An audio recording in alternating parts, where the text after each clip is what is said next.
प्रिय भक्तों, शनिवार के दिन भगवान शनिदेव की यह पावन कथा अवश्य सुने। इसे श्रद्धा, विश्वास और शांत मन से सुनने पर जीवन के अनेक दुख, बाधाएं, अपमान, चिंता और निराशा धीरे धीरे दूर होने लगती हैं। जो भक्त सत्य, श्रम, धैर्य और न्याय के मार्ग पर चलता है, शनिदेव उसकी रक्षा करते हैं और समय आने पर उसे उचित फल भी प्रदान करते हैं। यह कथा केवल सुनने के लिए नहीं, बल्कि जीवन को सही दिशा देने वाली प्रेरणा है। जो मनुष्य कठिन समय में भी संयम रखता है, दूसरों का बुरा नहीं सोचता और अपने कर्म पर विश्वास रखता है, शनिदेव उसकी राह सरल कर देते हैं। यह कथा गरीब दूध वाले भक्त गोपाल की है, जिसने अभाव, अपमान, संकट और तानों के बीच भी कभी गलत मार्ग नहीं अपनाया। उसने शनिवार के नियम, सावधानियां, सेवा और संयम को अपनाकर शनिदेव की कृपा प्राप्त की और अपना जीवन बदलते देखा। आइए भक्तों, साथ मिलकर भक्त गोपाल की यह पावन कथा सुनते हैं और भगवान शनिदेव की कथा आरंभ करते हैं। जय श्री शनिदेव महाराज की जय। भाग 1। गरीब दूध वाले गोपाल का संघर्षमय जीवन आरंभ। सुबह का परिश्रम और शनिदेव पर अटल विश्वास। बहुत समय पहले एक छोटे से गांव में गोपाल नाम का एक गरीब दूध वाला रहता था। उसका घर गांव के किनारे मिट्टी और खपरेल से बनी एक छोटी सी झोपड़ी में था। झोपड़ी पुरानी थी, दीवारों में जगह जगह दरारें थीं और वर्षा के दिनों में छत से पानी भी टपकता था। फिर भी गोपाल उसी घर को अपना सौभाग्य मानता था, क्योंकि वहीं उसका परिवार उसके साथ रहता था। गोपाल का परिवार छोटा था, लेकिन जिम्मेदारियां बड़ी थीं। उसकी पत्नी सीता सरल स्वभाव की स्त्री थी, जो हर कठिन समय में उसका साथ देती थी।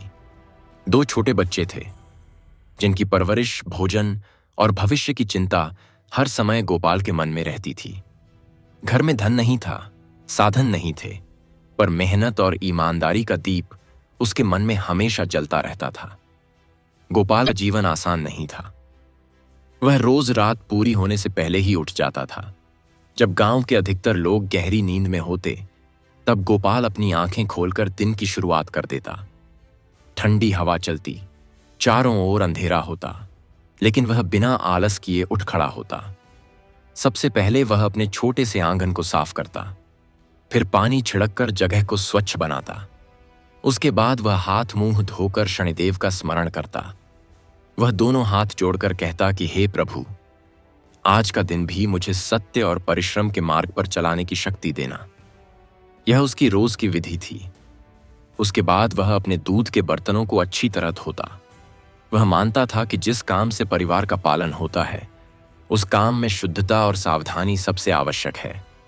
इसलिए वह कभी गंदे बर्तन में दूध नहीं रखता था। उसके पास अधिक पशु नहीं थे, केवल 2 गायें थीं और एक बूढ़ी भैंस थी, जिनसे बहुत कम दूध निकलता था। कई बार पशुओं का चारा जुटाना भी कठिन हो जाता था। फिर भी वह उन्हें प्रेम से रखता, समय पर पानी देता और स्वयं कम खाकर भी पहले पशुओं का ध्यान रखता। गोपाल का विश्वास था कि जो पशु उसके परिवार का पालन कर रहे हैं, उनकी सेवा करना भी पूजा के समान है। सुबह जब वह दूध दुहता, तब बहुत सावधानी रखता। न कोई जल्दबाजी, न कोई लापरवाही। वह चीज कहता था कि गांव वाले उसी पर भरोसा करके उससे दूध लेते हैं, इसलिए वह कभी दूध में पानी नहीं मिलाता था।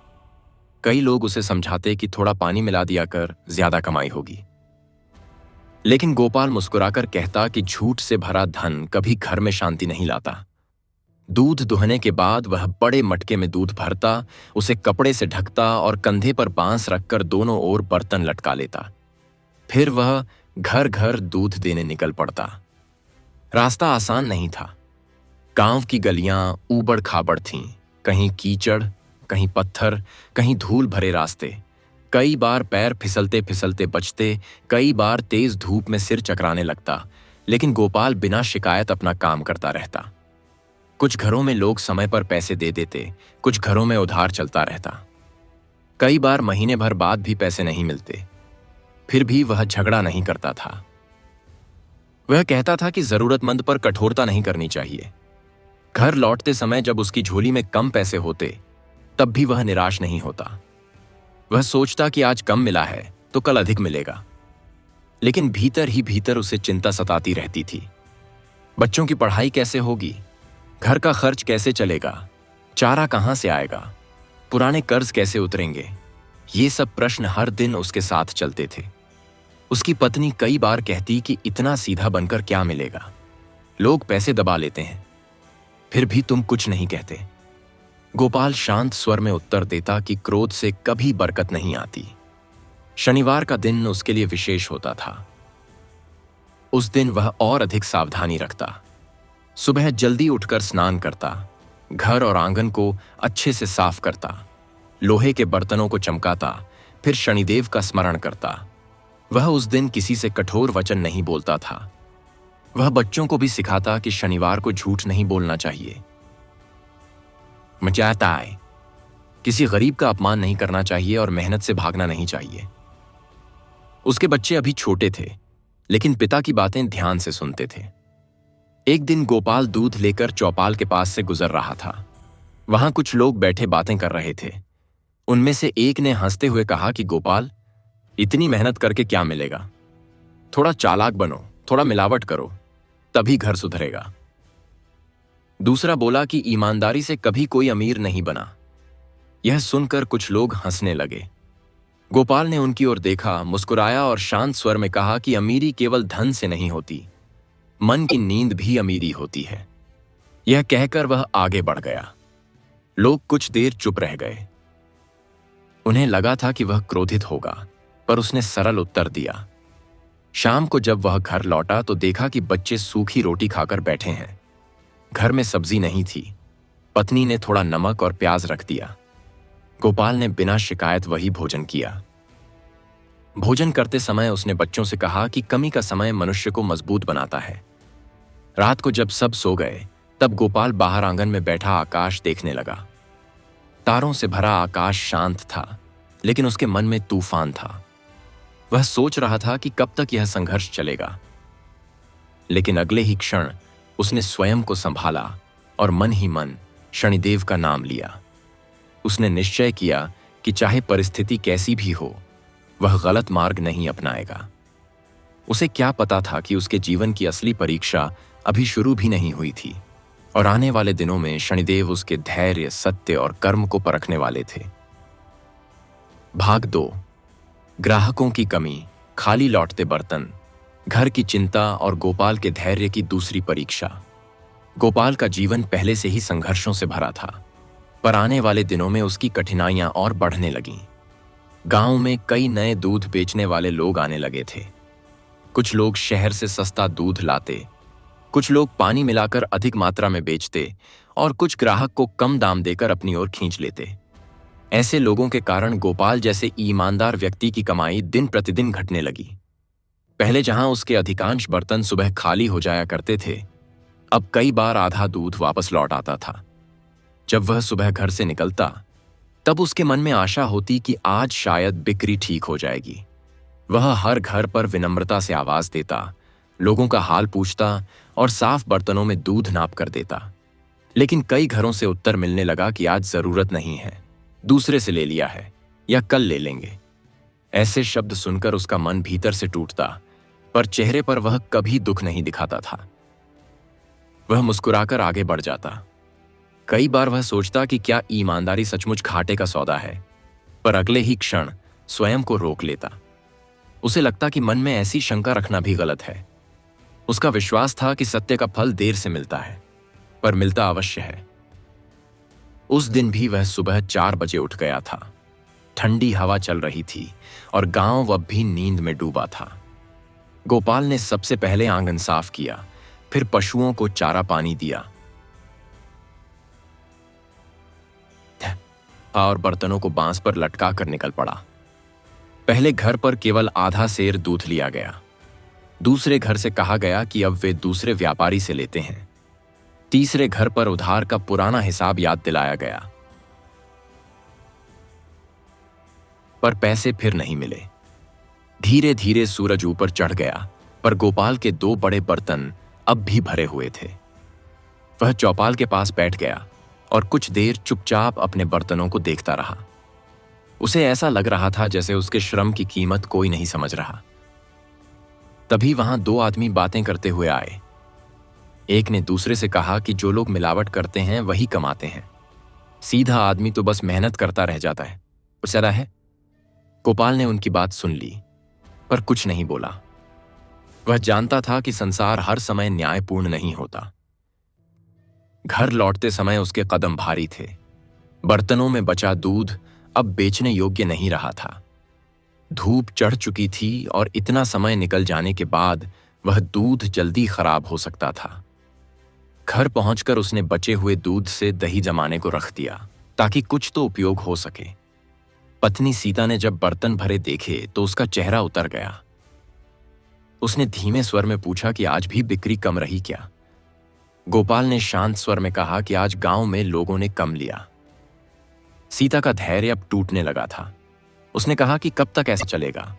बच्चों के कपड़े पुराने हो गए हैं, घर में आटा कम है, चारा उधार में आ रहा है और तुम अब भी उसी रास्ते पर चल रहे हो। गोपाल कुछ देर शांत रहा, फिर बोला कि गलत कमाई से भरा घर बाहर से अच्छा लगता है, भीतर से नहीं। सीता चुप हो गई, पर उसकी चिंता कम नहीं हुई। दोपहर में बच्चों ने पूछा कि आज गुड़ क्यों नहीं है।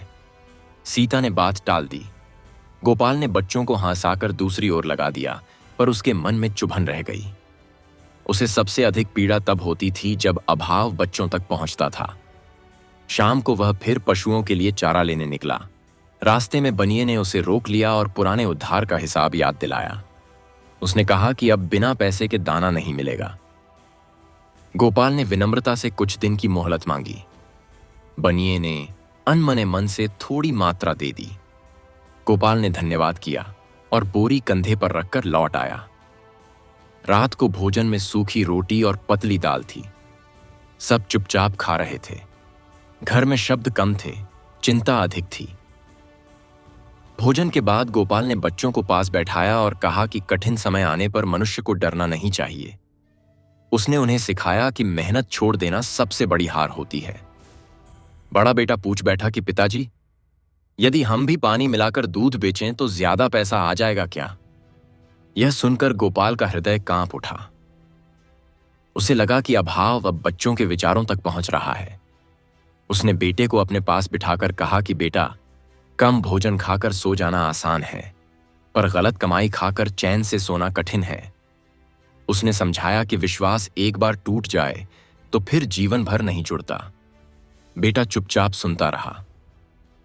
शनिवार निकट था, इसलिए अगले दिन से ही गोपाल ने मन को और संयमित करना शुरू कर दिया। वह मानता था कि विशेष दिनों में मन, वचन और कर्म को और अधिक शुद्ध रखना चाहिए। उसने तय किया कि शनिवार को किसी से कठोर वचन नहीं बोलेगा, चाहे परिस्थिति कैसी भी हो। शनिवार की सुबह वह पहले से भी जल्दी उठा। उसने स्नान किया, घर साफ किया, लोहे के बर्तन धोए, पशुओं को पहले भोजन दिया और फिर हाथ जोड़कर शनिदेव का स्मरण किया। उसने कहा कि प्रभु, धन न दो तो भी धैर्य दो, सुविधा न दो तो भी सत्य पर टिके रहने की शक्ति दो। उस दिन भी बिक्री बहुत अधिक नहीं हुई, पर उसके मन में पहले जैसी बेचैनी नहीं थी। उसे लगा कि संकट केवल धन का नहीं, मन का भी होता है, और यदि मन स्थिर रहे तो आधी लड़ाई जीत ली जाती है। दोपहर को लौटते समय एक बूढ़ी स्त्री रास्ते में मिली। उसके पास पैसे कम थे, पर उसे थोड़ा दूध चाहिए था। गोपाल ने बिना हिसाब किए उसे दूध दे दिया। स्त्री ने आशीर्वाद दिया और बोली कि बेटा, खाली बर्तन कभी न लौटे। यह सुनकर गोपाल के चेहरे पर हल्की मुस्कान आई। घर लौटते समय पहली बार कई दिनों बाद उसके कदम हल्के लगे। उसे अभी भी पैसों की चिंता थी, कर्ज था, ग्राहकों की कमी थी, पर भीतर कहीं एक शक्ति बनी हुई थी। उसे क्या पता था कि यही घटती बिक्री और खाली लौटते बर्तन आगे चलकर उसके जीवन में ऐसा मोड़ लाने वाले हैं जहां उसकी सच्चाई की पहचान पूरे गांव में होने लगेगी। भाग 3। दूध में मिलावट का बड़ा लालच, बढ़ता दबाव, घर की तंगी और गोपाल की अडिग सच्चाई। समय बीतता गया, लेकिन गोपाल के जीवन की कठिनाइयां कम होने के बजाय और गहरी होती चली गईं। ग्राहकों की कमी पहले से ही थी, ऊपर से चारे का दाम बढ़ गया था, घर का उद्धार अलग चल रहा था और रोज की आमदनी इतनी कम हो गई थी कि कई बार पूरे दिन की मेहनत के बाद भी हाथ में बहुत थोड़ा धन आता था। गांव में दूसरे दूध बेचने वालों की कमाई अब साफ दिखाई देने लगी थी। कुछ ने नए बर्तन खरीद लिए थे, कुछ ने अपने घर की मरम्मत करा ली थी, कुछ के बच्चे अच्छे कपड़ों में घूमने लगे थे। लोग कहते कि उनका व्यापार खूब चल रहा है। गोपाल यह सब देखता पर मन में ईर्ष्या नहीं रखता था। हाँ, कभी कभी वह अवश्य सोचता कि आखिर ऐसा क्या है जो उसके पास नहीं है। फिर उसे तुरंत उत्तर भी मिल जाता कि उसके पास मिलावट नहीं है। उधर गांव के लोग भी धीरे धीरे समझ चुके थे कि जो सस्ता दूध बिक रहा है उसमें शुद्धता कम है।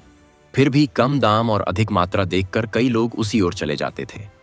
गोपाल का शुद्ध दूध अच्छा था पर महंगा नहीं, फिर भी दूसरों की तुलना में कम मात्रा का लगता था क्योंकि वह पानी नहीं मिलाता था। एक सुबह जब वह चौपाल के पास से गुजर रहा था तब दो व्यापारी आपस में बात कर रहे थे। उन्होंने गोपाल को रोक लिया और हंसते हुए कहा कि तू कब तक ऐसे ही सीधा बना रहेगा? थोड़ा पानी मिला, थोड़ा मलाई निकाल, थोड़ा हिसाब बदल, यही व्यापार है। दूसरे ने कहा कि तू मेहनत बहुत करता है पर बुद्धि कम लगाता है। गोपाल ने शांत स्वर में उत्तर दिया कि जिस काम से बच्चों का पेट भरता है उसमें छल मुझे उचित नहीं लगता। दोनों व्यापारी हंस पड़े और बोले कि इस जमाने में ऐसे लोग पीछे ही रह जाते हैं। गोपाल कुछ बोले बिना आगे बढ़ गया पर उनकी हंसी उसके कानों में देर तक गूंजती रही।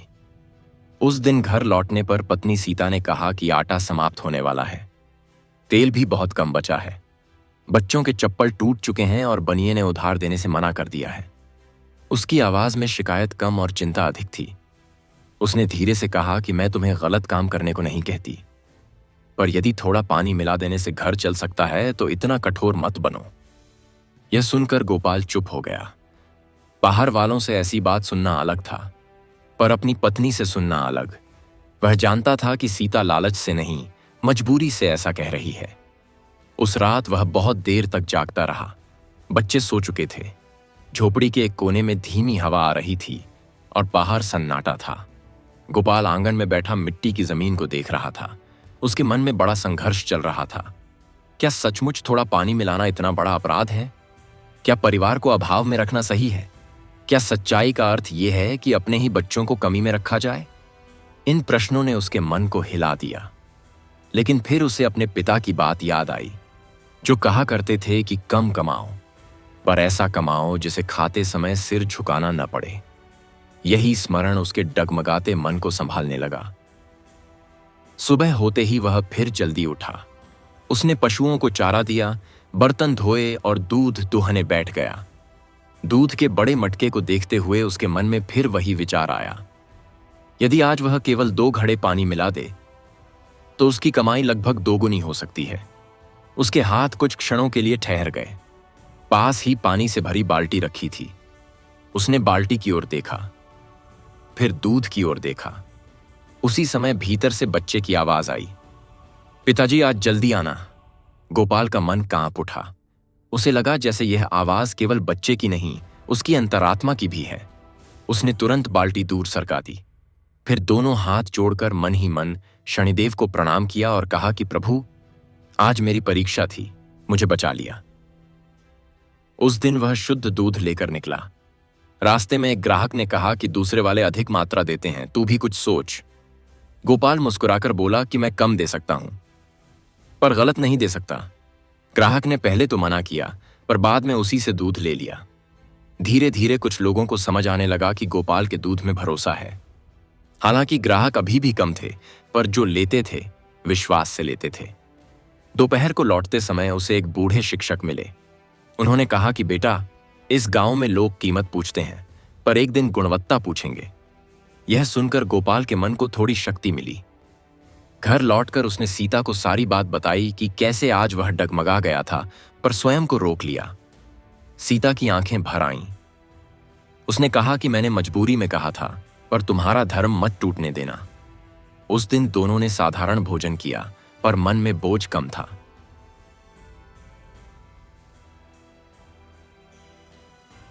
भाग 5। गांव वालों का उपहास। तानों की वर्षा, टूटता मन और गोपाल का शांत स्वभाव।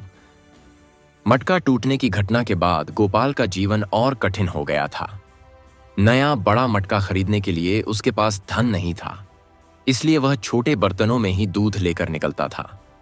इससे एक तो काम बढ़ गया, दूसरे ग्राहकों तक समय पर पहुंचना भी कठिन हो गया। पहले जहां वह एक बार में अधिक दूध ले जाता था, अब उसे कई बार आना जाना पड़ता था। शरीर अधिक थकता, समय अधिक लगता और कमाई पहले से भी कम हो जाती। घर की स्थिति अब चिंताजनक थी। आटा नापकर चल रहा था, चारे का हिसाब करके दिया जा रहा था, बच्चों की छोटी छोटी इच्छाएं भी टलती जा रही थीं। सीता बहुत संभल कर घर चलाती थी, पर अभाव कब तक छिपता। बच्चों ने कई बार दूसरों के घरों में गुड़, मिठाई और नए कपड़े देखे तो उनके मन में भी प्रश्न उठने लगे। गोपाल सब समझता था, पर वह अपने चेहरे पर उदासी नहीं आने देता था।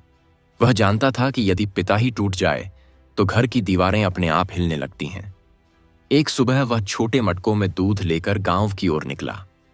रास्ते में चौपाल के पास कुछ लोग बैठे थे। उनमें वही लोग भी थे जो पहले उसे मिलावट करने की सलाह दे चुके थे। गोपाल को देखते ही एक ने ऊंची आवाज में कहा कि देखो, ईमानदारी का फल आ रहा है। बड़ा मटका गया, व्यापार गया, अब छोटे कटोरों में संसार चल रहा है। दूसरे ने हंसते हुए कहा कि भाई, सत्य का व्यापार धीरे नहीं कर चलेगा खाए। वहां बैठे कई लोग हंस पड़े। गोपाल ने उनकी ओर देखा, पर कुछ नहीं कहा। वह शांत कदमों से आगे बढ़ गया। लेकिन मनुष्य पत्थर नहीं होता। शब्द बाहर से हल्के लगते हैं, भीतर जाकर चोट कर जाते हैं। गोपाल के मन में दर्द हुआ। उसे लगा कि जिन लोगों को उसकी मेहनत दिखनी चाहिए थी, उन्हें केवल उसका संघर्ष दिख रहा है। पहले घर पर उसने दूध दिया तो महिला ने कहा कि आज देर हो गई। दूसरे घर पर बोला गया कि दूसरे वाले समय पर आ जाते हैं। तीसरे घर में उधार मांगा गया। चौथे घर पर कहा गया कि दूध पतला तो नहीं है, क्योंकि अब तुम परेशान चल रहे हो। यह सुनकर गोपाल के हृदय को और चोट लगी। जिस व्यक्ति ने जीवन भर शुद्धता रखी, उसी पर अब संदेह किया जा रहा था। फिर भी उसने संयम नहीं छोड़ा। उसने नाप कर दूध दिया, विनम्रता से उत्तर दिया और आगे बढ़ गया। दोपहर तक जब वह घर लौटा तो चेहरा थका हुआ था। सीता ने पूछा कि क्या हुआ। पहले तो उसने टाल दिया, पर फिर धीरे धीरे चौपाल की बातें बता दी। सीता क्रोधित हो उठी। उसने कहा कि जो लोग स्वयं छल करते हैं, वही सबसे अधिक हंसते हैं। तुम भी कभी कभी उत्तर दिया करो। गोपाल ने शांत स्वर में कहा कि तानों का उत्तर तानों से दिया जाए तो अंतर क्या रह जाएगा।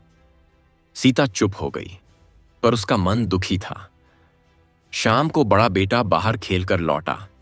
वह उदास था। पूछने पर बोला कि कुछ लड़कों ने कहा कि तेरे पिता गरीब दूध वाले हैं, इसलिए तुम लोग हमेशा पुराने कपड़े पहनते हो। यह सुनकर सीता की आंखें भर आईं। गोपाल ने बेटे को पास बिठाया और कहा कि गरीबी अपमान नहीं है, आलस अपमान है।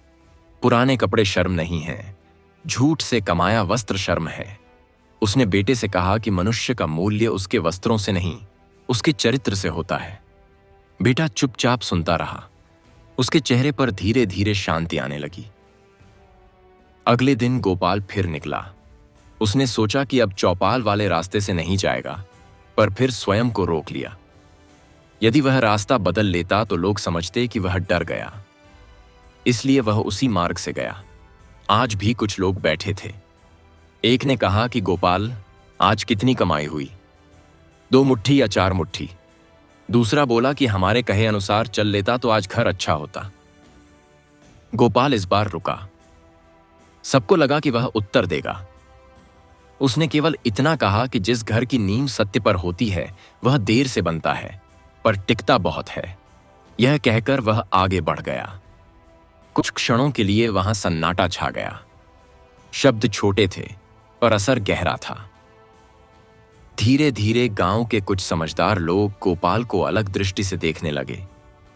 उन्हें महसूस हुआ कि जो आदमी इतने अपमान के बाद भी कटु नहीं हुआ, उसमें कुछ विशेष अवश्य है। शनिवार निकट आया तो गोपाल ने अपने मन को और अधिक अनुशासित किया। उसने निश्चय किया कि उस दिन किसी के बारे में बुरा नहीं सोचेगा, चाहे किसी ने कितना भी अपमान किया हो। सुबह जल्दी उठकर उसने घर साफ किया, पशुओं को पहले भोजन दिया, बच्चों को हाथ मुंह धुलवाया और फिर सबको पास बैठाकर कहा कि मनुष्य की सबसे बड़ी परीक्षा तब होती है जब लोग उसका मजाक उड़ाएं और वह फिर भी शांत रहे। उसने शनिदेव का स्मरण करते हुए कहा कि प्रभु, यदि दुख देना हो तो दे दो, पर मन में कटुता मत देना। उस दिन वह दूध लेकर निकला तो चौपाल पर बैठे वही लोग चुप थे। शायद उन्हें पिछली बात याद थी। गांव की एक वृद्धा ने उसे बुलाकर कहा कि बेटा, सबकी सुनो, तक रखो, पर सबको मन में मत रखो। उसने उससे थोड़ा दूध लिया और पैसे पूरे दिए। आगे एक किसान मिला जिसने कहा कि मैंने सुना है तुम कभी पानी नहीं मिलाते, कल से मेरे घर भी दूध देना। यह गोपाल के लिए छोटी पर महत्वपूर्ण बात थी। दोपहर तक बिक्री सामान्य से कुछ बेहतर हुई। घर लौटते समय उसके कदमों में हल्की थकान थी, पर मन पहले से मजबूत था। रात को उसने सीता से कहा कि संसार पहले हंसता है, फिर देखता है, फिर मानता है। हमें बस बीच का समय धैर्य से काटना है। सीता ने पहली बार कई दिनों बाद मुस्कुराकर उसकी ओर देखा। गोपाल को क्या पता था कि जिन लोगों ने आज उसका उपहास किया, वही आने वाले समय में उसकी ईमानदारी की मिसाल देने वाले थे। भाग 6। शनिवार व्रत, स्वच्छता, सेवा, नियम और शनिदेव भक्ति से बदलता भाग्य। गांव वालों के ताने, घर की तंगी, घटती कमाई और रोज की चिंता के बीच भी गोपाल ने एक बात कभी नहीं छोड़ी थी, और वह थी उसका नियम। वह मानता था कि जब जीवन में सब कुछ डगमगा जाए, तब मनुष्य को अपने अच्छे संस्कारों को और अधिक मजबूती से पकड़ लेना चाहिए। उसके लिए शनिवार केवल सप्ताह का एक दिन नहीं था, बल्कि आत्मसंयम, सेवा, स्वच्छता और श्रद्धा का दिन था। वह कहता था कि कठिन समय में जो व्यक्ति अपने नियम नहीं छोड़ता, वही धीरे धीरे समय को बदलता है। शनिवार आने से एक दिन पहले ही गोपाल घर को व्यवस्थित करने लगता था। टूटे बर्तन अलग रखता, काम के सामान को सही स्थान पर रखता, पशुओं की जगह साफ करता, आंगन से कूड़ा हटाता और पानी के घड़े भरकर रख देता। वह सीता से कहता कि स्वच्छता केवल घर की शोभा नहीं, मन की शांति भी है। सीता पहले इन बातों को साधारण समझती थी, पर अब उसे लगने लगा था कि इन्हीं छोटे नियमों ने गोपाल को टूटने से बचाया है। शनिवार की भोर होते ही गोपाल सबसे पहले उठता। जब गांव सो रहा होता, तब उसकी झोपड़ी में हलचल शुरू हो जाती। वह स्नान करता, स्वच्छ वस्त्र पहनता, घर के आंगन में पानी छिड़कता और मिट्टी को समतल कर देता। फिर वह लोहे के पुराने बर्तन धोकर एक ओर सजा देता। उसके पास नया कुछ नहीं था, पर जो था उसे वह आदर से रखता था। वह बच्चों से कहता कि वस्तु नई हो या पुरानी, सम्मान से रखी जाए तो उपयोगी बनी रहती है। उसके बाद वह पशुओं के पास जाता, गायों के शरीर पर हाथ फेरता, उन्हें साफ पानी देता, चारा बराबर बांटता और उनके रहने की जगह भी साफ करता। वह मानता था कि जो पशु परिवार का पालन करते हैं, उनकी सेवा सबसे बड़ा धर्म है। कई बार घर में भोजन कम होता, पर वह पहले पशुओं को खिलाता। सीता पूछती कि तुम पहले इन्हें क्यों खिलाते हो? तब गोपाल कहता कि जो हमें देते हैं उनका अधिकार पहले है। फिर वह बच्चों को पास बुलाता और छोटे छोटे नियम सिखाता। वह कहता कि आज झूठ नहीं बोलना, किसी से झगड़ा नहीं करना, भोजन व्यर्थ नहीं करना, किसी गरीब का मजाक नहीं उड़ाना और बिना कारण किसी पर क्रोध नहीं करना। बच्चे उसकी बातें ध्यान से सुनते। बड़े बेटे ने एक दिन पूछा कि क्या केवल शनिवार को ही ऐसा करना चाहिए? गोपाल मुस्कुराया और बोला कि हर दिन करना चाहिए, पर एक दिन विशेष रखो तो बाकी दिन भी सुधरते हैं। पूजा के समय उसके पास बड़े साधन नहीं थे, न महंगी सामग्री, न बड़ा आसन, न कोई दिखावा। वह बस स्वच्छ स्थान पर बैठता, मन को शांत करता और शनिदेव का स्मरण करता। वह प्रार्थना करता कि प्रभु, मुझे अन्याय न करने देना, मेहनत से पीछे न हटने देना और अपमान में भी धैर्य देना। वह धन मांगने से अधिक विवेक मांगता था। उस दिन वह किसी से कठोर वचन नहीं बोलता था। यदि कोई उधार टाल दे तो भी शांत रहता। यदि कोई ग्राहक देर करा दे तो भी संयम रखता। यदि कोई ताना मार दे तो भी उत्तर में कटुता नहीं देता। वह कहता था कि जिस दिन मन को साध लिया जाए, वही सबसे बड़ा व्रत है। धीरे धीरे इन नियमों का असर घर में दिखने लगा। पहले जहां छोटी बातों पर चिंता और झुंझलाहट बढ़ जाती थी, अब घर में कुछ शांति आने लगी थी। बच्चे आपस में कम लड़ते, सीता भी खर्च को धैर्य से संभालती और गोपाल स्वयं अधिक स्थिर दिखने लगा। गरीबी अब भी थी, पर घबराहट कुछ कम हो गई थी। एक शनिवार को वह दूध लेकर निकला तो रास्ते में उसे एक वृद्ध व्यक्ति मिले। उनके पास पैसे कम थे और वे बोले कि आज आधा दूध दे दो और बाकी कल दे दूंगा। गोपाल ने बिना संकोच दूध दे दिया। वृद्ध ने कहा कि बेटा, आज शनिवार है, तूने सेवा की है। गोपाल ने विनम्रता से उत्तर दिया कि सेवा दिन देखकर नहीं करनी चाहिए। वृद्ध ने प्रसन्न होकर उसे आशीर्वाद दिया। उस दिन चौपाल पर वही लोग बैठे थे जो उसका मजाक उड़ाया करते थे। उनमें से एक ने कहा कि लो, आज फिर नियम वाला आदमी आ गया। दूसरा बोला कि नियम से पेट नहीं भरता। गोपाल मुस्कुराकर बोला कि बिना नियम के पेट भर जाए तो भी मन खाली रहता है। कुछ लोग चुप हो गए। अब उसके उत्तरों में कटुता नहीं, गहराई दिखाई देने लगी थी। उस सप्ताह एक नई बात हुई। 2 नए ग्राहक स्वयं उसके घर आए। उन्होंने कहा कि हमने सुना है तुम्हारा दूध शुद्ध होता है और नाप सही होती है, इसलिए अब से हमें भी देना। गोपाल ने विनम्रता से स्वीकार किया। कमाई बहुत बड़ी नहीं थी, पर यह विश्वास की कमाई थी। सीता ने यह सुनकर पहली बार कहा कि लगता है धीरे धीरे समय बदल रहा है। गोपाल ने उत्तर दिया कि समय तब बदलता है जब मनुष्य पहले स्वयं बदलने से इनकार करे और सही बात पर टिक जाए। शनिवार के दिन वह कुछ न कुछ दान भी करता, चाहे बहुत छोटा ही क्यों ना हो। कभी किसी भूखे को छाछ दे देता, कभी राहगीर को पानी पिला देता, कभी किसी बूढ़े के लिए लकड़ी उठा देता। वह कहता था कि दान केवल धन से नहीं होता, श्रम से भी होता है, समय से भी होता है, मधुर वचन से भी होता है। एक बार उसका बड़ा बेटा बोला कि हमारे पास खुद कम है, फिर भी तुम देते क्यों हो?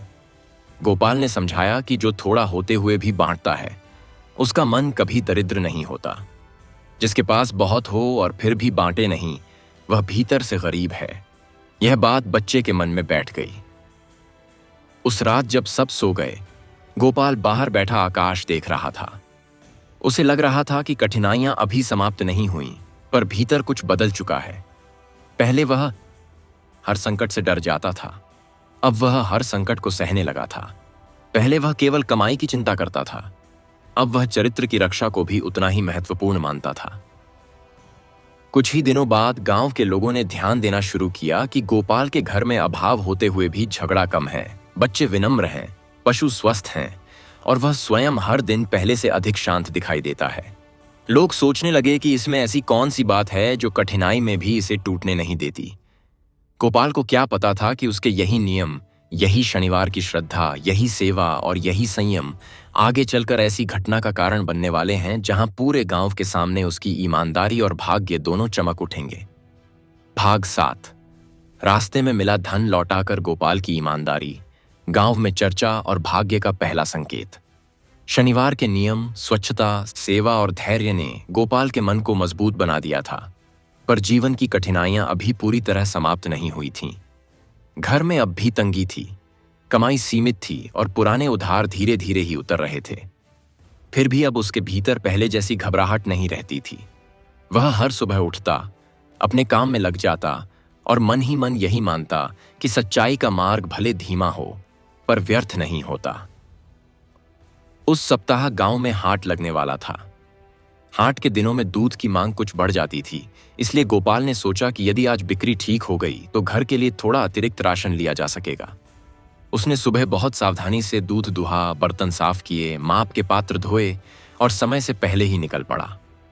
सीता ने जाते समय कहा कि यदि संभव हो तो बच्चों के लिए थोड़ा गुड़ और तेल लेते आना। गोपाल ने मुस्कुराकर सिर हिलाया, पर मन में वह जानता था कि सब कुछ बिक्री पर निर्भर है।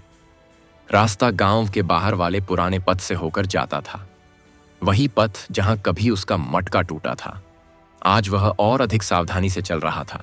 सूरज पूरी तरह निकला नहीं था और हल्की ठंडी हवा चल रही थी। रास्ते पर इक्का दुक्का लोग जा रहे थे। कुछ किसान बैलगाड़ी लेकर खेतों की ओर जा रहे थे और कुछ व्यापारी हाट की तैयारी में आगे बढ़ रहे थे। चलते चलते अचानक उसकी नजर रास्ते के किनारे पड़ी एक कपड़े की छोटी थैली पर गई। थैली धूल में आधी दब गई थी। पहले तो उसने ध्यान नहीं दिया, पर फिर लगा कि शायद किसी का सामान गिरा है। उसने दूध के बर्तन नीचे रखे, झुककर थैली उठाई और खोली। थैली के भीतर चांदी के सिक्के थे। सिक्कों की चमक देखते ही वह कुछ क्षणों के लिए स्तब्ध रह गया। इतने सिक्के उसने एक साथ बहुत कम देखे थे। यह धन उसके लिए बड़ा सहारा बन सकता था। इससे नया बड़ा मटका आ सकता था, घर का राशन आ सकता था, पशुओं के लिए अच्छा चारा आ सकता था, पुराने उधार का कुछ भाग उतर सकता था। उसके मन में एक पल के लिए विचार आया कि यदि यह धन किसी धनी का है तो उसे क्या फर्क पड़ेगा, पर यदि उसके घर आ जाए तो बहुत कुछ बदल सकता है। वह कुछ देर चुप खड़ा रहा। फिर उसे अपने बच्चों का चेहरा याद आया। उसे याद आया कि वह उन्हें क्या सिखाता है। उसे याद आया कि शनिवार को वह क्या प्रार्थना करता है। उसे यह भी याद आया कि उसने कितनी बार कहा है कि गलत कमाई घर में शांति नहीं लाती। उसने तुरंत थैली बांध दी। गोपाल ने तय किया कि यह धन उसके पास रह ही नहीं सकता। अब प्रश्न था कि मालिक कौन है। वह आगे बढ़ा और रास्ते में मिलने वालों से पूछने लगा कि किसी की थैली गिरी है क्या। कुछ लोगों ने मना किया, कुछ ने उत्सुकता से पूछा कि उसमें क्या है, पर गोपाल ने केवल इतना कहा कि किसी की अमानत है। हाट के पास पहुंचते ही उसने देखा कि गांव का बड़ा अनाज व्यापारी घबराया हुआ इधर उधर लोगों से कुछ पूछ रहा था। उसका चेहरा परेशान था और नौकर अलग अलग दिशाओं में दौड़ रहे थे। गोपाल ने पास जाकर पूछा कि क्या बात है। व्यापारी ने कहा कि रास्ते में सिक्कों की थैली गिर गई है, मजदूरों की मजदूरी और खरीद के पैसे उसी में थे। यदि न मिली तो आज बड़ा नुकसान हो जाएगा। गोपाल ने बिना विलंब थैली निकालकर उसके सामने रख दी। व्यापारी ने थैली खोली, सिक्के गिने और आश्चर्य से गोपाल की ओर देखने लगा। सब पैसे पूरे थे। आसपास खड़े लोग भी देखने लगे। व्यापारी ने कहा कि यह धन तुझे रास्ते में मिला और तू लौटा लाया। कोई और होता तो चुपचाप रख लेता। गोपाल ने शांत स्वर में कहा कि जो मेरा नहीं था वह मेरे घर कैसे जाता। यह सुनकर कई लोग एक दूसरे का चेहरा देखने लगे। व्यापारी ने तुरंत इनाम देने के लिए कुछ सिक्के आगे बढ़ाए, पर गोपाल ने पहले मना कर दिया। उसने कहा कि अमानत लौटाना सौदा नहीं है। व्यापारी ने आग्रह किया कि यह इनाम नहीं, सम्मान है। सम्मान है। तब गोपाल ने बहुत थोड़ी राशि स्वीकार की और कहा कि जितना उचित समझें उतना ही दें। यह बात वहीं से पूरे हाट में फैल गई। लोग कहने लगे कि जिस आदमी पर तंगी है वही इतना धन लौटा गया। कुछ लोग जिन्हें गोपाल की गरीबी पर हंसी आती थी आज चुप थे। चौपाल पर बैठने वाले दो आदमी भी यह समाचार सुनकर निरुत्तर रह गए। दूध की बिक्री उस दिन अच्छी हुई। कई लोगों ने केवल इसलिए उससे दूध लिया क्योंकि उन्हें लगा कि जो आदमी धन लौटा सकता है वह दूध में छल नहीं करेगा। विश्वास की चर्चा व्यापार से तेज फैलती है। दोपहर तक उसका अधिकांश दूध बिक गया। कुछ लोगों ने पुराने उधार भी चुका दिए। एक वृद्ध किसान ने कहा कि बेटा, आज तेरी कमाई सिक्कों से नहीं, नाम से हुई है। गोपाल ने विनम्रता से सिर झुका लिया। घर लौटते समय उसके कदम हल्के थे। उसने रास्ते से थोड़ा आटा, थोड़ा तेल, बच्चों के लिए थोड़ा गुड़ और पशुओं के लिए चारा खरीदा। बहुत बड़ा सामान नहीं था, पर कई दिनों बाद वह खाली हाथ नहीं लौट रहा था। घर पहुंचते ही बच्चे दौड़ कर आए। जब उन्होंने गुड़ देखा तो खुशी से उछल पड़े। सीता ने आश्चर्य से पूछा कि आज इतना सब कैसे? गोपाल ने पूरी घटना बताई। सीता कुछ देर मौन रही, फिर उसकी आंखें भर आईं। उसने कहा कि आज यदि तुम धन रख भी लेते तो शायद कोई न जानता, पर अब सब जानेंगे कि तुम कैसे हो। गोपाल ने उत्तर दिया कि मनुष्य से पहले उसका मन जानता है। शाम को उसने पशुओं को चारा दिया, बच्चों के साथ बैठा और उन्हें समझाया कि कभी किसी की वस्तु अपने पास नहीं रखनी चाहिए, चाहे कोई देखे या ना देखे। उसने कहा कि चोरी केवल हाथ से नहीं, उसी क्या पापा आए उनसे भी होली है। उस रात गोपाल ने शनिदेव का स्मरण किया और धन्यवाद दिया कि लालच के समय उसका विवेक नहीं डगमगाया। उसे लगा जैसे आज पहली बार समय ने उसके पक्ष में एक छोटा संकेत दिया है। लेकिन हर शुभ समाचार के साथ कुछ लोगों के मन में ईर्ष्या भी जन्म लेती है। गांव के कुछ लोग अब कहने लगे कि गोपाल की प्रतिष्ठा बढ़ रही है। कुछ को यह अच्छा नहीं लगा, उन्हें लगा कि जिस व्यक्ति पर वे कल तक हंसते थे वही आज सम्मान पा रहा है। गोपाल इन बातों से अनजान था। वह तो बस अगले दिन की तैयारी कर रहा था। उसे क्या पता था कि उसकी बढ़ती साख देखकर कुछ लोग ऐसी चाल चलने वाले हैं जिसमें उस पर झूठा आरोप लगाकर फिर से उसे अपमानित करने की कोशिश की जाएगी। भाग 8। झूठा आरोप, बढ़ती बदनामी, गांव के सामने अपमान और गोपाल की सत्य पर अटल परीक्षा।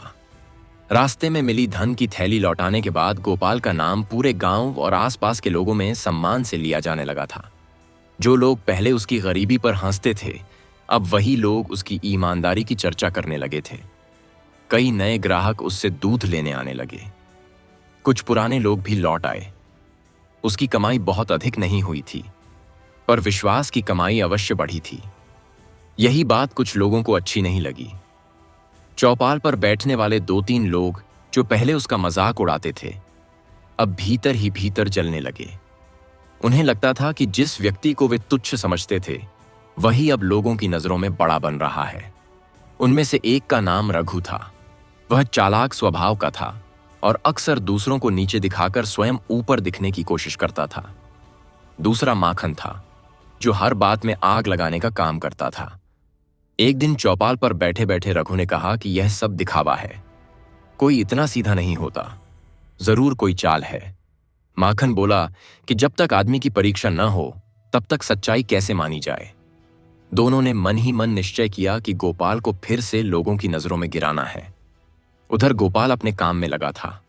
वह पहले की तरह सुबह उठता, दुहता तब तो दुहता, मुंह बर्तन साफ करता और घर घर दूध पहुंचाता।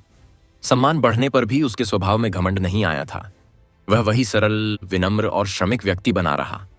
यही बात उसे और ऊंचा बना रही थी। कुछ दिनों बाद गांव के एक धनवान साहूकार के घर पूजा का बड़ा आयोजन था। वहां मेहमान आने वाले थे, इसलिए दूध, दही और घी की अधिक आवश्यकता थी।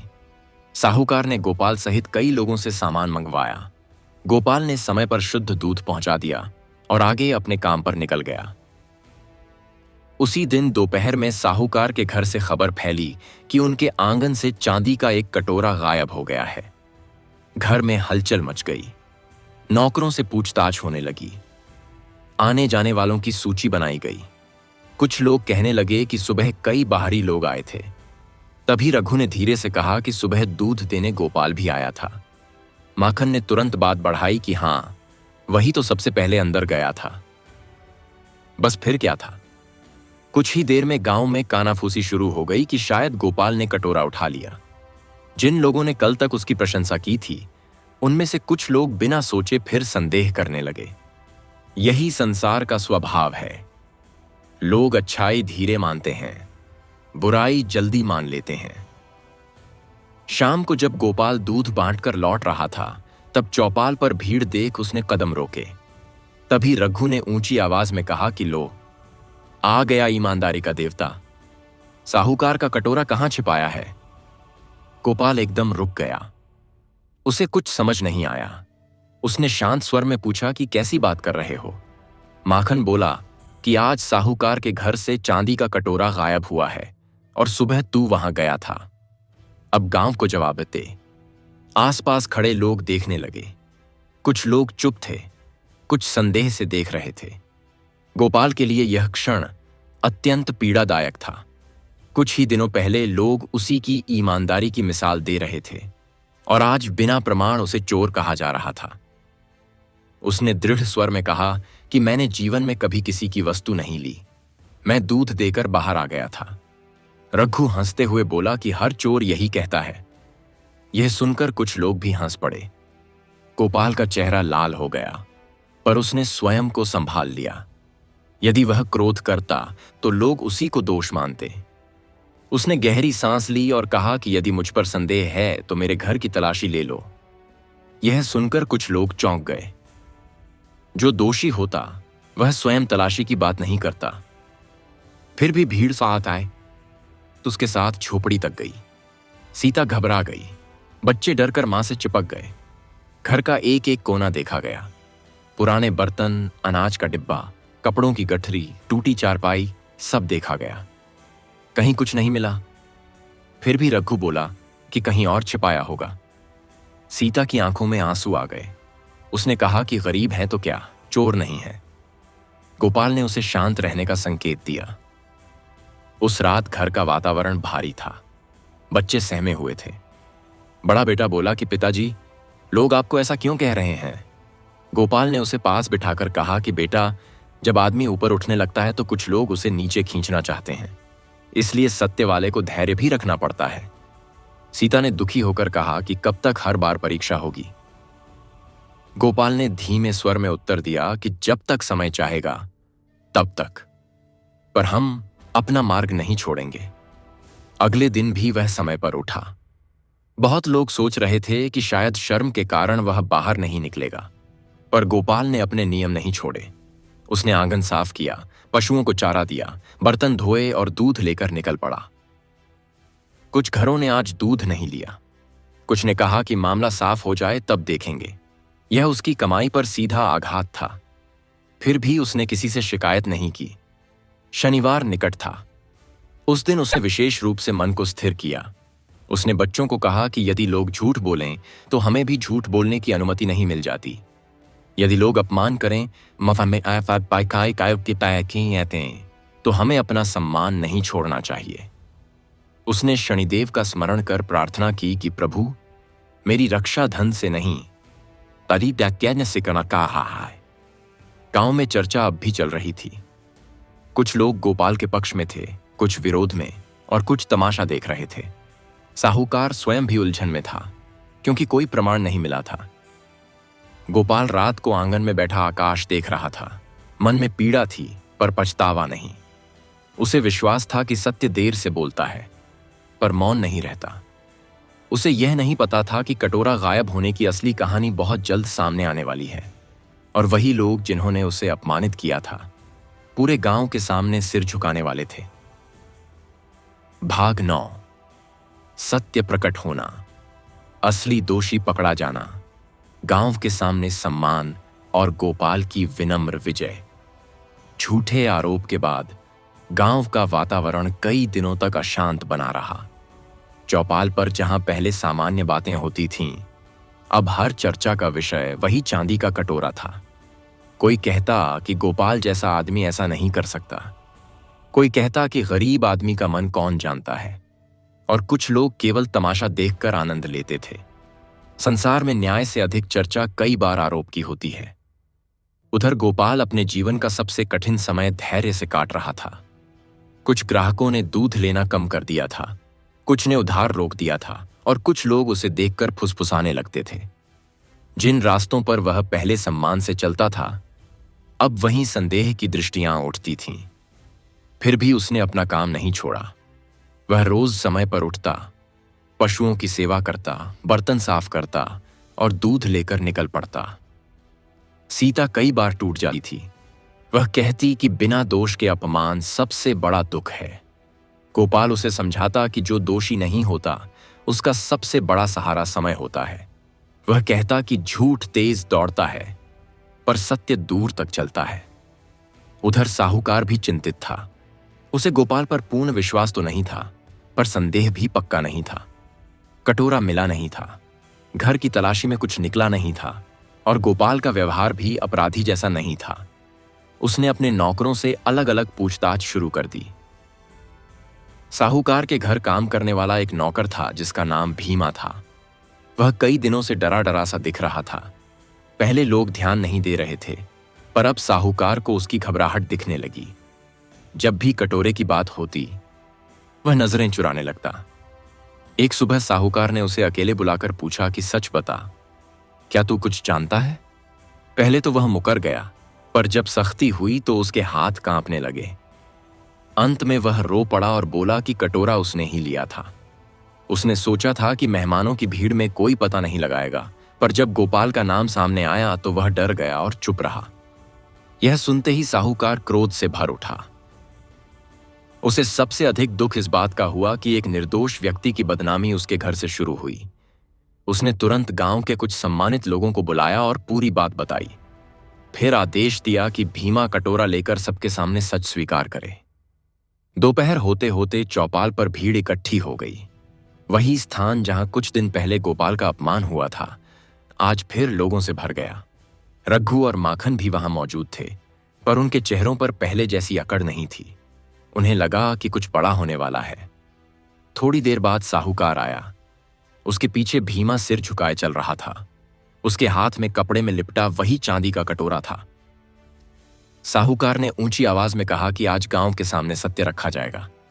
यह कटोरा गोपाल ने नहीं, मेरे ही नौकर भीमा ने लिया था। उसने अपराध स्वीकार कर लिया है। भीड़ में एकदम सन्नाटा छा गया।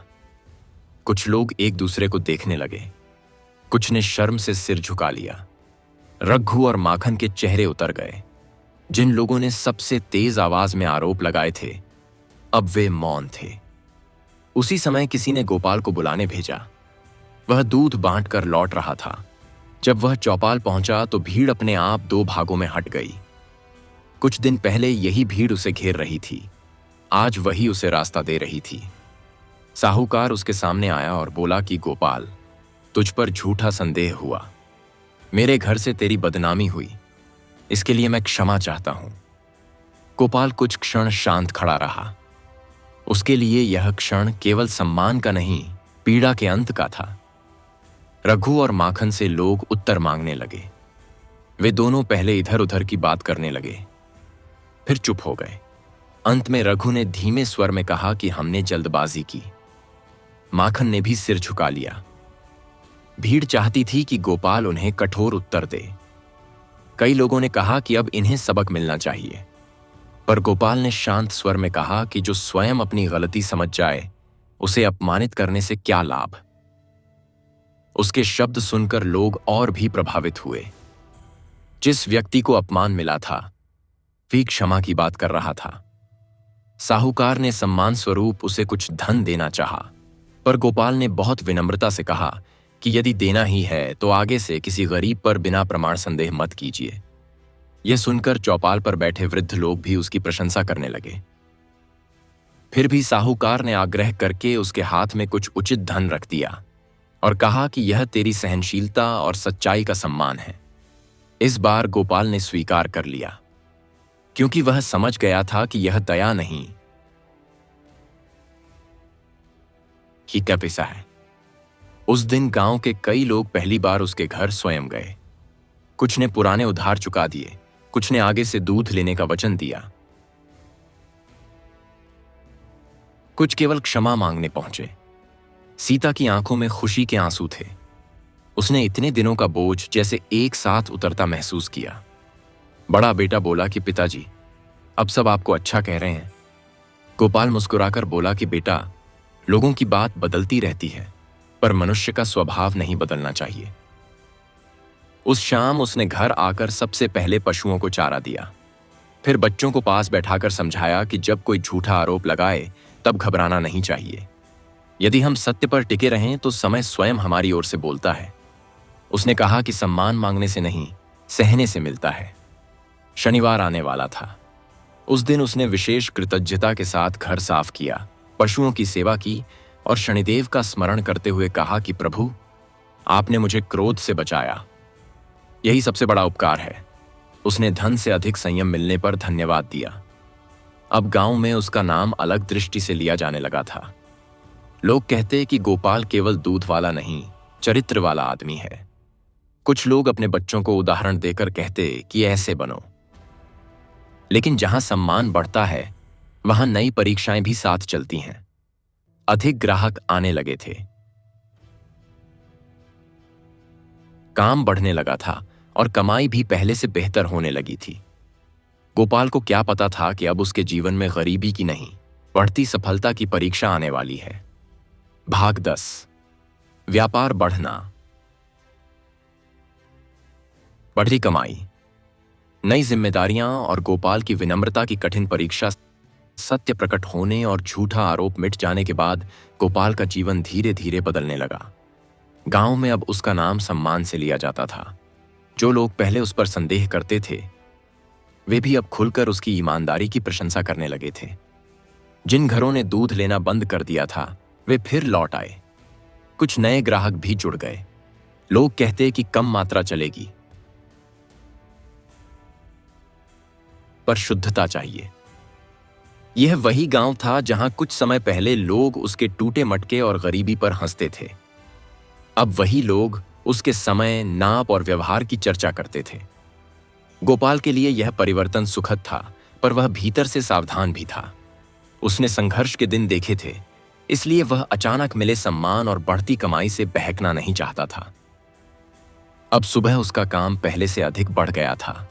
पहले जहां 2 बर्तनों में काम चल जाता था, अब उसे अधिक दूध की व्यवस्था करनी पड़ती थी। उसने पड़ोस के एक किसान से बात करके कुछ दिनों के लिए एक अतिरिक्त गाय किराए पर ली, ताकि मांग पूरी की जा सके। वह स्वयं पहले से भी जल्दी उठने लगा। भोर से पहले उठना, पशुओं को चारा देना, तो आप ही नहीं कह दुहाई करना, बर्तन साफ करना, दूध नापना, हिसाब लिखना और फिर अलग अलग घरों में समय पर पहुंचाना, यह सब अब और कठिन हो गया था। लेकिन गोपाल शिकायत नहीं करता था। वह कहता कि काम बढ़ना बोझ नहीं, पर है। सीता भी अब उसके साथ अधिक सहयोग करने लगी।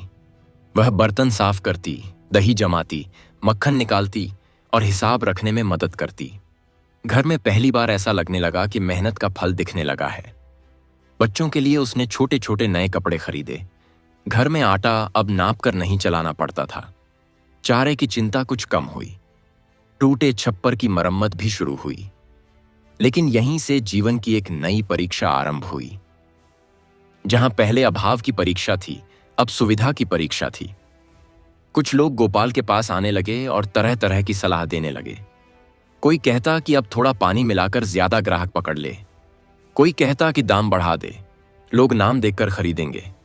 कोई कहता कि अब दूसरों को दबाकर बाजार अपने हाथ में कर ले। गोपाल सबकी बातें सुनता, पर निर्णय स्वयं करता। वह जानता था कि जिसने कठिन दिनों में सत्य नहीं छोड़ा, वह अच्छे दिनों में लोभ से क्यों डगमगाए। एक दिन चौपाल पर रघु ने, जो पहले उसका विरोधी था, मुस्कुराकर कहा कि अब तो तू बड़ा व्यापारी बन गया है, अब पुराने लोगों को पहचानता भी होगा या नहीं। गोपाल ने सहज स्वर में कहा कि मैं आज भी वही हूं, बस काम बढ़ा है। लोग उसकी बात सुनकर मुस्कुरा दिए। कुछ लोग जानबूझकर उसे ऊंचा दिखाकर उसके मन में अहंकार जगाना चाहते थे, पर वह समझदार हो चुका था। धीरे धीरे उसने एक नियम बनाया कि जितनी कमाई बढ़े, उतना अनुशासन भी बढ़ना चाहिए। उसने सुबह का समय और सख्ती से बांट लिया। देर से उठना बंद, हिसाब में ढील बंद। वह बच्चों से कहता कि समृद्धि आने पर मनुष्य अक्सर ढीला पड़ जाता है, तभी पतन शुरू होता है। शनिवार का दिन अब भी उसके लिए विशेष था। कमाई बढ़ने पर भी उसने नियम नहीं छोड़े। वह उसी तरह सुबह उठता, घर और पशुओं की जगह साफ करता, लोहे के बर्तन धोता, परिवार को साथ बैठाता और शनिदेव का स्मरण करता। वह बच्चों से कहता कि जब घर में कमी थी, तब हमने प्रभु को याद किया। अब यदि कुछ सुविधा आई है, तो भूलना और भी बड़ा दोष होगा। उस दिन वह कुछ अन्न अलग रखता और किसी जरूरतमंद को देता। कभी किसी बूढ़े को दूध दे देता, कभी किसी बीमार घर में दही भेज देता। वह मानता था कि बरकत बांटने से बढ़ती है, लेकिन सफलता के साथ ईर्ष्या भी बढ़ती है। गांव के कुछ दूध बेचने वालों को अब परेशानी होने लगी। उनके ग्राहक कम हो रहे थे। उन्होंने आपस में कहना शुरू किया कि गोपाल लोगों का विश्वास जीतकर सब व्यापार अपने पास कर रहा है। एक ने कहा कि इसका दाम गिराओ, दूसरे ने कहा कि इसके खिलाफ अफवाह फैलाओ, तीसरे ने कहा कि इसके दूध में कमी निकालो। उधर गोपाल इन सब बातों से अनजान अपने काम में लगा था। एक दिन उसने देखा कि उसके दरवाजे पर सुबह सुबह लंबी पंक्ति लगी है। कई लोग दूध लेने आए थे। सीता प्रसन्न हो गई। उसने कहा कि अब तो सचमुच अच्छे दिन आ गए। गोपाल ने तुरंत कहा कि अच्छे दिन वह होते हैं जब मन अच्छा रहे। धन तो आता जाता है। उसने उसी दिन कुछ पुराने कर्ज चुकाए। बनिए ने आश्चर्य से कहा कि तूने सब याद रखा। गोपाल बोला कि उधार केवल हिसाब में नहीं, मन पर भी रहता है। रात को उसने बच्चों को पास बैठाकर कहा कि कभी किसी गरीब का मजाक मत उड़ाना, क्योंकि कल हम भी उसी जगह थे। कभी नौकर या मजदूर से कठोरता मत करना, क्योंकि मेहनत करने वाला कभी छोटा नहीं होता। बड़े बेटे ने पूछा कि पिताजी, अब हम अमीर हो गए क्या? गोपाल मुस्कुराया और बोला कि जिसके पास संतोष हो वही अमीर है, जिसके पास केवल धन हो वह अभी भी गरीब हो सकता है। यह सुनकर सीता भी मुस्कुरा दी। कुछ दिनों बाद उसने एक छोटा सहायक रखने का विचार किया, क्योंकि काम बहुत बढ़ गया था। पर उसने तय किया कि मजदूरी पूरी देगा और सम्मान से रखेगा। वह अपने साथ वैसा व्यवहार नहीं होने देना चाहता था जैसा कई लोग मजदूरों के साथ करते थे। गांव के बुजुर्ग अब उसे केवल दूध वाला नहीं, समझदार आदमी मानने लगे थे। लोग सलाह लेने भी आने लगे। कोई व्यापार पूछता, कोई घर की कलह बताता, कोई बच्चों के संस्कार की बात करता। गोपाल बड़े सरल शब्दों में कहता कि पहले स्वयं सुधरो, फिर घर सुधरेगा। फिर भी उसके भीतर एक डर कहीं बना रहता था। वह जानता था कि सुख का समय मनुष्य को सोता हुआ बना देता है। इसलिए वह रोज रात हिसाब देखने के बाद स्वयं से पूछता कि कहीं मैं बदल तो नहीं रहा।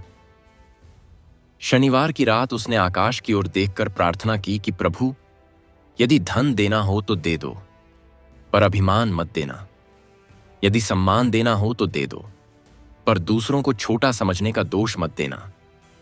उसे क्या पता था कि अब अगली परीक्षा धन या व्यापार की नहीं, उसके अपने घर की शांति और परिवार की एकता की होने वाली थी, जहां उसे समझ आएगा कि बाहर जीतना आसान है,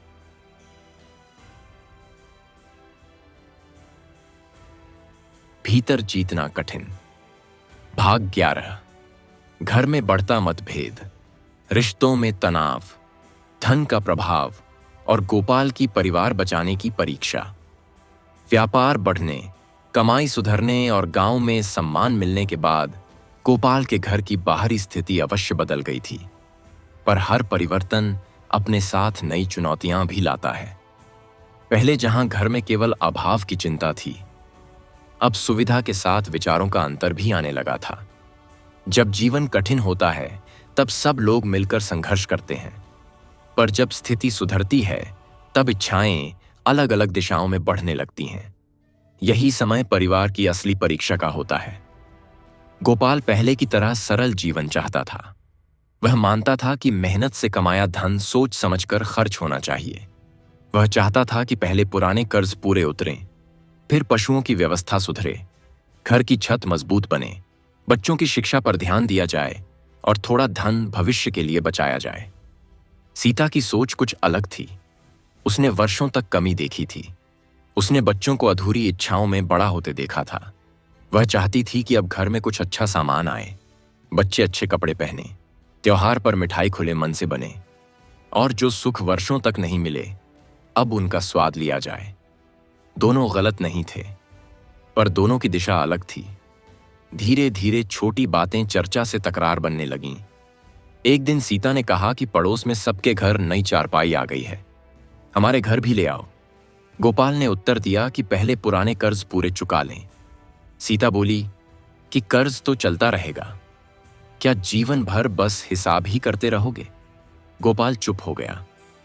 दूसरे दिन बड़े बेटे ने कहा कि उसे मेले से लकड़ी की गाड़ी चाहिए।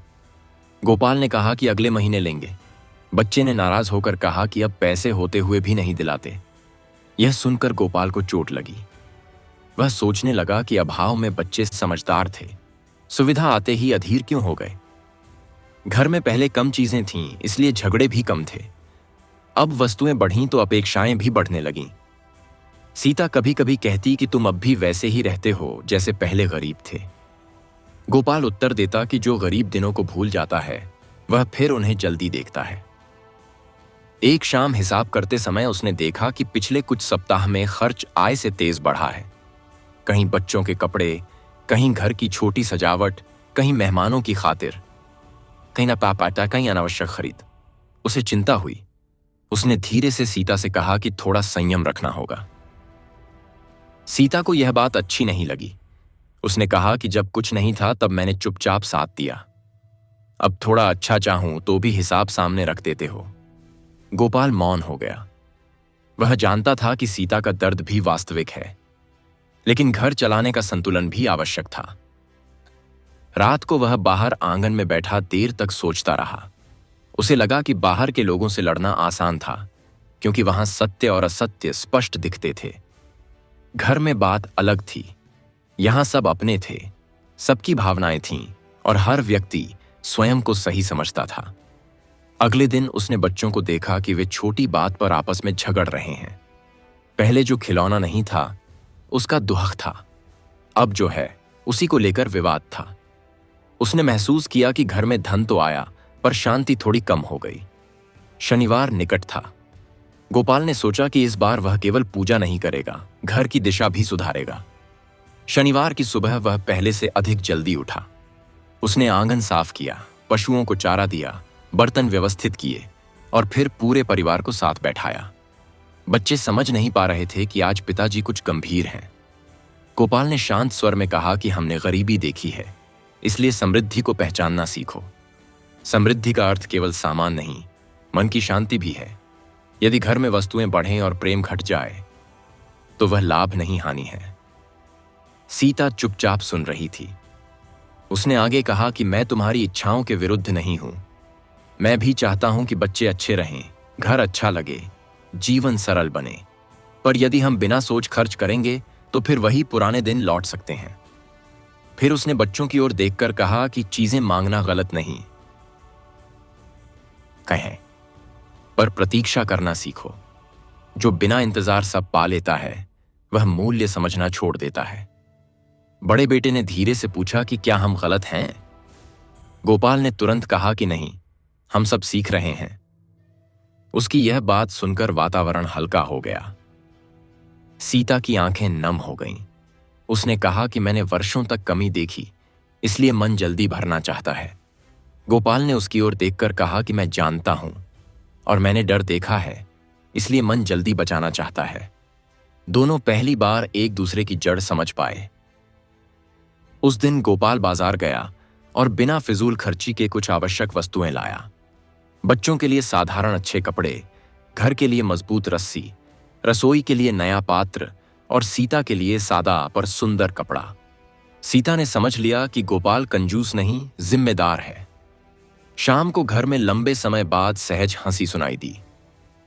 बच्चे नए कपड़ों से प्रसन्न थे। सीता संतुलित सम्मान से प्रसन्न थी।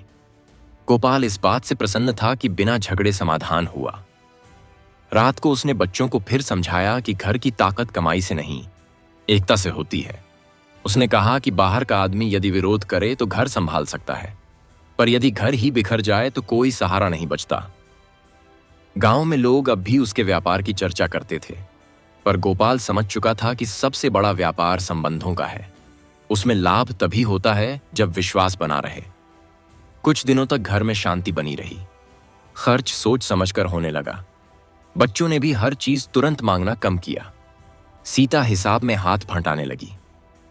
लेकिन जीवन की राह सीधी कहां रहती है। अब जब घर संभल रहा था, व्यापार बढ़ रहा था और सम्मान बना हुआ था, तभी बाहर से एक बड़ा व्यापारी गांव में आने वाला था। जो कम दाम देकर पूरे दूध के काम को अपने हाथ में लेना चाहता था।